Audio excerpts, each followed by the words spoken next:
Good morning students, मैं पीयूष शर्मा। आज की वीडियो में क्लास 6 NCERT सब्जेक्ट साइंस से रिलेटेड आपका साइंस का लेसन नंबर 3 जिसका नाम है सजीव तथा निर्जीव वस्तुएं, मतलब living and non living things. तो बच्चों, ये जो आपका लेसन है, इस लेसन में ज़्यादा कोई टफ टॉपिक या हार्ड नहीं है, क्योंकि ये जो सब्जेक्ट का नाम है सजीव तथा निर्जीव, ये आपने 6th क्लास में मैं आपको अभी पढ़ाने वाला हूँ, 5th में ही सुना होगा। ठीक है, तो सबसे पहले अगर मैं बात करूँ कि सजीव क्या बच्चों, सजीव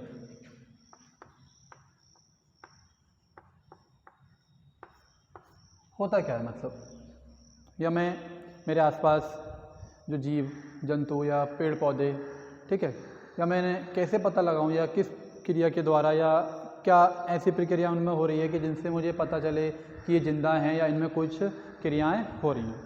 करेक्ट। अगर मैं अपने पास में देखूं तो मेरे हाथ में बच्चों एक चौक लग रहा है, तो मैं ये भी बोल सकता हूं कि ये सजीव है निर्जीव। बच्चों ये निर्जीव है।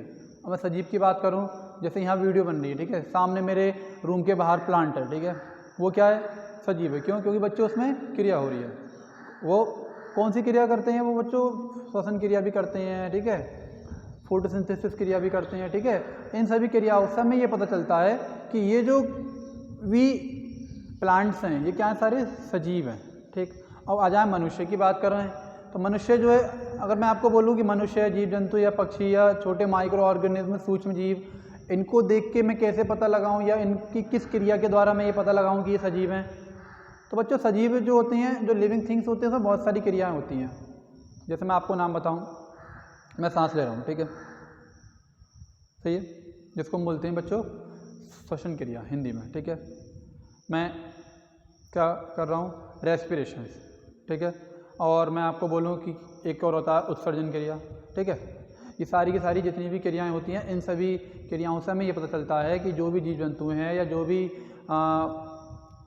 जानवर हैं या जो भी पशु पक्षी हैं, वो क्या हैं, वो सब सजीव हैं। या इसके लिए मैं आपको बोलूँ कि जो नॉर्मल डेफिनेशन अगर मैं आपको इसकी बताऊँ, तो वे सभी जीव जंतु या पशु पक्षी जिनके अंदर क्रियाएं होती हैं, वैसे सबके अंदर ही क्रियाएं होती हैं, या ऐसे जीव जंतु या ऐसे ऑर्गेनिज्म जिसमें एक क्रिया होती है। कौन सी क्रिया? जिसको बोलते हैं जैव प्रक्रम, लाइफ प्रोसेस, ठीक है। जब वो क्रिया होती है तो वो सारे के सारे जितने भी ऑर्गेनिज्म हैं या जितने भी ह्यूमन बींग्स हैं, जिसको बोलते हैं लिविंग थिंग्स के अंदर आते हैं, ये क्या है, एक तरीके से सजीव, ठीक है। तो इसके मैं आपको एग्जाम्पल भी दे देता हूँ। सबसे पहले मैंने बोला बच्चों मनुष्य, ठीक है, इसके अंदर क्रियाएं होती हैं उसकी बात करेंगे। इसमें बच्चों पेड़ पौधे भी आते हैं, इसमें बच्चों सूक्ष्म जीव भी आते हैं, जिसको हम बोलते हैं माइक्रो ऑर्गेनिज्म, ठीक है। अब ये तो हमारा हो गया सजीव, मतलब लिविंग थिंग्स। अब मैं बात करूं कि नॉन लिविंग थिंग्स, निर्जीव।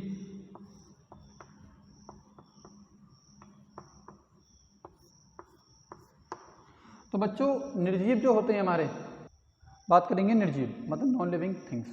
तो जैसे मैंने आपको बोला था बच्चों, मेरे हाथ में चौक लग रही है, ठीक है, इसके अंदर ना तो कोई क्रिया हो रही है, ठीक है, ना ही कोई प्रोसेस है, तो ये क्या है, ये एक निर्जीव है। ये क्या है, नॉन लिविंग है, ठीक है। ना ही इसमें सोचने समझने की क्षमता है, ना ही इसमें उत्तेजनशीलता है, ना ही ये संवेदनशील है, ठीक है। जिस प्रकार से मनुष्य संवेदनशील होता है या पशु पक्षी संवेदनशील होते हैं, ठीक है, उनको किसी न किसी चीज़ों का एहसास होता है, ठीक है। अगर मान के चलिए कि मुझे कोई टच करता है तो मुझे एहसास होता है, तो मैं क्या हूँ, मैं तो सजीव हूँ, मतलब लिविंग थिंग्स हूँ। हम बात करेंगे अब नॉन लिविंग थिंग्स की। तो नॉन लिविंग थिंग्स क्या होते हैं, मतलब कि वो चीज़ें जिनके अंदर कोई भी क्रिया नहीं होती, ठीक है, उसको हम नॉन लिविंग थिंग्स बोलते हैं, मतलब क्या बोलते हैं, निर्जीव बोलते हैं। इसके लिए मैं बच्चों आपको एग्जाम्पल दे दूँ तो मेरे हाथ में चौक लग रहा है, ठीक है। अब यहाँ पे वीडियो बन रही है तो आप कह सकते हो बच्चों एक तरीके से पेन, ये भी नॉन लिविंग थिंग्स है, ठीक है। आप बोल सकते हो लकड़ी की बनी हुई एक मेज होती है, ठीक है, वो भी नॉन लिविंग थिंग्स है। तो ये सारे के सारे क्या हैं, ये सजीव हैं, मतलब कि सजीव वस्तुएं हैं, ठीक है। तो बच्चों अब जो मैंने आपको अभी बताया था कि जो सजीव होते हैं उन्हें बहुत सारी क्रियाएं होती हैं, ठीक है। तो आइए अब इन क्रिया के बारे में बात करते हैं। तो सबसे पहले जो हमारी क्रिया है किसमें बच्चों, सजीव में, ठीक है। और ये जितने भी सजीव होते हैं बच्चों, ये अपने जीवन यापन करने के लिए क्या करते हैं, ये अपने जीवन को यापन करने के लिए भोजन को ग्रहण करते हैं, जिनसे इन्हें क्या मिलता है, पोषण प्राप्त होता है। और जो पोषण प्राप्त होता है उसमें बच्चों बहुत सारी चीज़ें होती हैं, कार्बोहाइड्रेट, प्रोटीन, विटामिन, मिनरल्स और ये खनिज लवण। ठीक है, अब बात आती है कि सबसे पहले इसमें कौन सी क्रिया होती है। सबसे पहले बच्चों मैं आपको बताऊंगा, सबसे पहले क्रिया होती है वो होती है आपकी पोषण। ठीक है,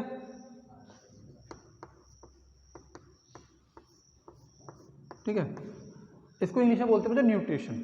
इसका मतलब क्या होता है, सिंपल भाषा में मैं आपको बोलूँ कि सजीवों को जीवित रहने के लिए या अपना जीवन यापन करने के लिए भोजन ग्रहण करना पड़ता है। करेक्ट। जब हम भोजन ग्रहण करते हैं तो क्या होता है, उस भोजन का हमारे शरीर के अंदर मंद दहन होता है। दहन का मतलब वो हमारे जो हम गैस ऑक्सीजन फेफड़ों के द्वारा अंदर इनहेल करते हैं, मतलब उसको एक तरीके से ग्रहण करते हैं, तो वो क्या करती है, हमारे भोजन को एक तरीके से दहन करती है, मतलब उसको कंबस्टन बोलते हैं इंग्लिश में इसको, मतलब उसका पाचन करने में सहायता करती है। ठीक है, और जब हमारा भोजन पचता है तो उस समय क्या मिलती है, उस समय बच्चों शक्ति मिलती है। ठीक है, मतलब ऊर्जा प्राप्त होती है। क्या करने के लिए, कार्य करने के लिए। ठीक है, जैसे मशीन को ले लो, मशीनें होती हैं जैसे इंजन्स होते हैं, पेट्रोल इंजन, डीजल इंजन। ठीक है, उसमें हम किसका यूज़ करते हैं, पेट्रोल का करते हैं, मतलब ईंधन का यूज़ करते हैं। और हमें जब ऊर्जा की आवश्यकता होती है, शक्ति की आवश्यकता होती है, तो हम किसका यूज़ करते हैं, हम क्या करते हैं, भोजन ग्रहण करते हैं। तो ये जो क्रिया है ये क्या है, हमारी पोषण है। और इसमें एक थोड़ा सा मैं आपको एक चीज़ बता दूँ, पोषण का मतलब क्या होता है। मतलब ये होता है कि सुनिश्चित और एक तरीके से स्पष्ट जो भोजन होता है उसको जब हम करते हैं तो वो क्या होता है, हमारा बिल्कुल एक तरीके एक्यूरेट, जिसको हम बोलते हैं बैलेंस डाइट। इसके लिए मैं आपको बताऊं तो बैलेंस डाइट में क्या क्या चीज़ होनी चाहिए बच्चों, कार्बोहाइड्रेट, ठीक है, पर डे हमें कितना चाहिए, ठीक है, विटामिन, मिनरल्स, ठीक है, फैट, प्रोटीन, ये सारी की सारी चीज़ें। ठीक है, ये तो हुआ हमारा क्या हुआ बच्चों, ये तो हमारा पोषण। अब पोषण में मैं थोड़ा सा एक पॉइंटर आपको बताऊं तो बच्चों जो पोषण होता है वो मनुष्य में अलग प्रकार से होता है और पेड़ पौधों में अलग प्रकार से होता है। इसके बारे में आप पता कब पढ़ोगे, जब आप 9th क्लास में आ जाओगे बायोलॉजी के टॉपिक में। और जो हमारी दूसरी क्रिया है, पोषण तो बच्चों हमारा हो गया। ठीक है, अब पोषण के बाद आता है बच्चों उत्सर्जन। उत्सर्जन, ठीक है, अब उत्सर्जन का मतलब क्या हुआ बच्चों, आपने देखा है कि आपको गर्मी में पसीना आता है, पसीना सर्दियों में भी आता है कभी कभी। तो ऐसा क्या है कि हमारे हाथ जो हैं या जो हमारे रोम्स हैं, ठीक है, जो हमारी स्किन है, तो वहाँ पे क्या कुछ अंदर टंकी चल रही है जिससे अंदर से पानी निकल के आ गया, ठीक है, ऐसा नहीं है। ठीक, इसमें मैं आपको बताऊंगा कि उत्सर्जन का मतलब क्या है बच्चों। जो भी हमने भोजन ग्रहण किया, ग्रहण करने के बाद जो डाइजेस्ट फूड था, ठीक है, उससे तो हमें एनर्जी मिली, लेकिन जो अनडाइजेस्टेड फूड बचा उसका हमें क्या करना, उत्सर्जन करना, उसे हमें अपने शरीर से बाहर त्यागना है। ठीक है, तो जो हमारे शरीर में बच्चों जो अनडाइजेस्टेड फूड होता है जिसको हम बोलते हैं अपशिष्ट पदार्थ, उनका उत्सर्जन करना या उनको शरीर में से त्यागना, शरीर से बाहर निकालना, ये क्रिया क्या कहलाती है बच्चों, उत्सर्जन कहलाती है। जिसमें दो चीज़ें होती हैं, सबसे पहले तो हम बोल देते हैं नॉर्मल तरीके से अपशिष्ट पदार्थ होते हैं, और दूसरा क्या होता है बच्चों, यूराइन। मतलब क्या, जो हम बच्चों कहते हैं कि जिसको बोलते हैं नॉर्मली टॉयलेट जाते हैं हम, ठीक है, तो यूराइन। और एक चीज़ क्या होती है, स्वेट, मतलब पसीना। जो हमारे जो स्किन होती है उसमें जो रोम्स होते हैं वहाँ पे के बहुत छोटे छोटे छिद्र होते हैं। ये कैसे दिखते हैं बच्चों, ये किससे दिखेंगे, ये दूरबीन से दिखेंगे कभी आप देखो तो। कौन सी वाली, सूक्ष्मदर्शी, जिसको बोलते हैं माइक्रोस्कोप। ठीक है, तो ये जितनी भी चीज़ें मैंने आपको 3 चीज़ें बताई थी, अनडाइजेस्टेड फूड को जब हम शरीर से त्याग देते हैं, शरीर से निकालने की प्रक्रिया क्या कहलाती है बच्चों, उत्सर्जन कहलाती है। या जो हमारे शरीर में एक्स्ट्रा जो वाटर बचता है, जो किस में चेंज हो जाता है बच्चों, यूराइन में, मतलब यूरिया में, वो किससे चेंज होता है, किडनी से। ये भी मैंने आपको बता दिया, किडनी से इसको क्या करती है, फिल्टर्ड करके हमारी बॉडी से बाहर फेंक देती है या निकाल देती है। और तीसरी चीज़ मैंने क्या बताई थी आपको, स्वेट, जिसको बोलते हैं पसीना। तो ये तो हुआ हमारा उत्सर्जन। हमारा जो तीसरा जो पॉइंट है जो सजीवों की क्रियाओं में आता है उसको हम बोलते हैं बच्चों प्रजनन। सजीव क्या करते हैं बच्चों, प्रजनन भी करते हैं। इसको हम बोल सकते हैं रिप्रोडक्शन इंग्लिश में। अब इंग्लिश में क्यों नहीं लिख रहा, इंग्लिश इसलिए नहीं लिख रहा क्योंकि जो नोट्स है, नोट्स में मैं आपको इंग्लिश लिख के दूंगा।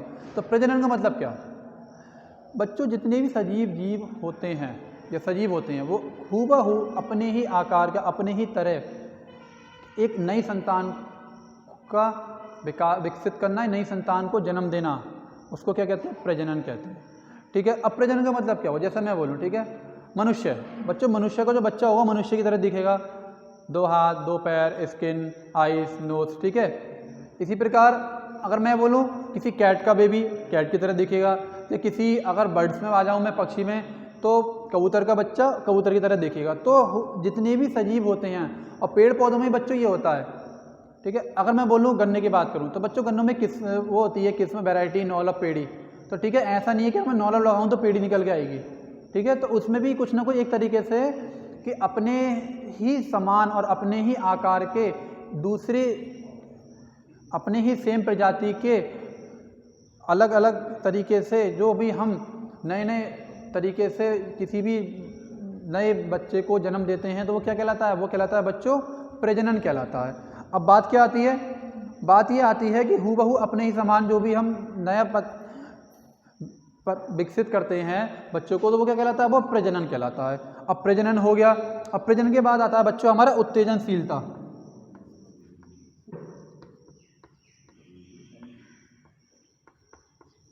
उत्तेजनशीलता इसका मतलब क्या हुआ बच्चों, उत्तेजनशीलता और सहनशीलता या फिर संवेदनशीलता। बच्चों बात एक है, अब मैं आपको एक चीज़ बोलूँ, आपने देखा होगा कभी कभी जब हम सुबह को उठते हैं और स्कूल जाने के लिए ऑफिस जाने के लिए लेट हो जाते हैं तो जल्दी जल्दी चाय पीते हैं। जल्दी जल्दी हम क्या करते हैं, सर्दियों का टाइम होता है, अब तो चलो सबके यहाँ गीजर है, रॉड है, पानी गर्म करने के लिए पहले क्या होता था, पहले चूल्हे पर गर्म करते थे, गैस पर गर्म करते थे। तो जल्दी जल्दी हम क्या करते थे, कभी कभी गर्म चूल्हा पर जो स्टील का बर्तन है वो पकड़ लिया या एल्युमिनियम का है वो पकड़ लिया, तो हम अचानक से हाथ उठाते हैं, हमारा हाथ जो है एकदम से हट जाता है। हमें ये फील होता है कि वो क्या है, वो गर्म चीज़ है या वो ठंडी चीज़ है या फिर ये चीज़ हमें नुकसान देगी। तो इसके लिए मैं आपको बोलूँ कि बच्चों जैसे एक एक्सपेरिमेंट आता है इसके लिए कि बच्चों लोहे का फ्राई पैन है, उसको हमने टच किया या अचानक हमारे हाथ से छू गया, वो टच हो गया, तो हमारा जो हाथ है वो एकदम से हट जाएगा। तो बच्चों जितनी भी क्रियाएं होती हैं पता है कैसे होती हैं, ध्यान से सुनना। पहले हाथ टच हुआ, हाथ टच होने के बाद वो जो मैसेज है, वो जो संदेश है वो हमारे बॉडी सेल्स के थ्रू हमारे माइंड तक जाता है, माइंड से पहले स्पाइनल कॉर्ड पे जाता है, स्पाइनल कॉर्ड के बाद कहाँ जाता है वो बच्चों, माइंड पे। माइंड पे जाने के बाद उस पर क्या होता है, उस पर होती है बच्चों प्रतिक्रिया, जिसको बोलते हैं रिएक्शन। फिर रिएक्शन क्या होती है कि वापस संदेश वापस आएगा और जो माइंड है उसका हमारी बॉडी पे कंट्रोल है पूरा, और जब हमारी पूरी बॉडी पे कंट्रोल है तो वो क्या करेगा, वो उस हाथ को एकदम से हटा देगा। तो मैं आपको बोलूँ कि बच्चों प्रकृति में होने वाली जितनी भी क्रियाएं होती हैं जिसको हम बोलते हैं उद्दीपन क्रिया, सडनली होने वाले एक्शंस पे जब हम रिएक्शन करते हैं अचानक से, जैसे हमारा कभी सडनली एक तरीके से मैंने आपको बोला कि गर्म चाय छू ली या गर्म एक तरीके से करंट का लगना या अचानक से कोई भी एक्शन होना सडनली, ठीक है। तो वो क्या है, वो सारा क्या है, वो जितना भी कुछ है वो उद्दीपन के जो क्रियाएं होती हैं जो हमारे आसपास एटमॉस्फेयर में, वातावरण में, दैनिक जीवन में जितनी भी क्रियाएं होती हैं उन पे जब हम प्रतिक्रिया करते हैं, उन पे जब हम रिएक्शन करते हैं अचानक से, तो वो क्या कहलाता है बच्चों, उत्तेजनशीलता कहलाता है। अब संवेदनशीलता भी ये होता है बच्चों, मैं यहाँ खड़ा हूँ, मुझे गर्मी फील भी हो रही है, हवा का दबाव भी फील हो रहा है, ठीक है, मुझे यहाँ आवाज़ भी आ रही है, मुझे अपनी आवाज़ भी आ रही है, सामने मुझे कैमरा भी दिख रहा है, जिसको हम क्या बोलते हैं, हमारी बॉडी में सेंस ऑर्गन होते हैं, ठीक है। वो सारे सेंस ऑर्गन भी क्या करते हैं बच्चों, संवेदनशील प्राणी हैं हम, तो हमारे अंदर सेंस ऑर्गन भी होंगे, ठीक है। तो जो आज जो हमारी वीडियो थी इसमें मैंने आपको बताया सजीव निर्जीव। सजीव के अंदर बच्चों बहुत सारी क्रियाएं होती हैं जिससे हमें पता चलता है इन सारी क्रियाओं से ही कि जो सजीव हैं वो जीवित हैं या उनमें जान है। और जो निर्जीव हैं बच्चों, निर्जीव में ना तो कोई फीलिंग होती, ना ही कोई वर्किंग होती, ठीक है, ना ही कोई एक्शंस होता। जैसे मैंने चौक, पेन, मेज, डस्टर, प्लास्टिक, ये सारी की सारी चीज़ें क्या है, हमारी नॉन लिविंग थिंग्स। तो जो आज का हमारा चैप्टर था बच्चों, ये हमारा चैप्टर था नॉन लिविंग और नॉन लिविंग थिंग्स। तो इस चैप्टर का जो आप हमारे टॉपिक्स थे वो सारे क्लियर हो गए हैं। तो जो नेक्स्ट वीडियो आएगी वो आपकी लेसन 4 की आएगी, इसलिए thank you so much, see you later, bye.